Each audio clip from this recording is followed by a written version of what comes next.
دین کے لیے تھوڑی دیر غور و فکر کرنا، ایک سوال دارالعلوم دیوبند میں کیا گیا تھا۔ اس کا جواب کیا آیا ہے وہ آپ دیکھیے۔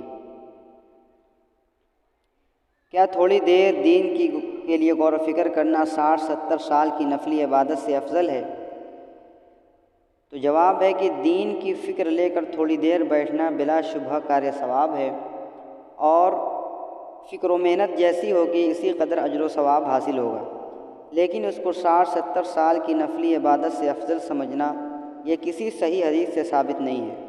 اس مضمون کی زبان زد روایت فکر ساعۃ خیر من عبادت 60 سنۃ کو متعدد علماء ناقدین حدیث نے نہایت ضعیف بلکہ موضوع قرار دیا ہے، اس لیے عام مجالس میں اسے بیان کرنے سے گریز کرنا چاہیے۔ ملا علی قاری رحمہ اللہ لکھتے ہیں کہ لیس بحدیث، یعنی یہ حدیث نہیں ہے۔ اسی طریقے سے اور بھی دارالافتاء ہے جو اس سلسلے میں جواب دے چکا ہے۔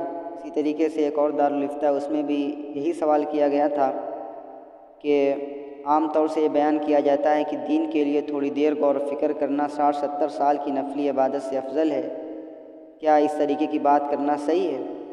تو جواب ہے کہ ایسی کوئی روایت ہماری نظر سے نہیں گزری۔ ہو سکتا ہے کہ کسی بزرگ کا قول ہو اور انہوں نے کسی خاص پس منظر میں کہا ہو۔ البتہ کار ثواب ہے دین کی فکر میں لگے رہنا، محبوب عمل ہے، انشاءاللہ اس پر ثواب مرتب ہوگا۔ اللہم صل علی سیدنا محمد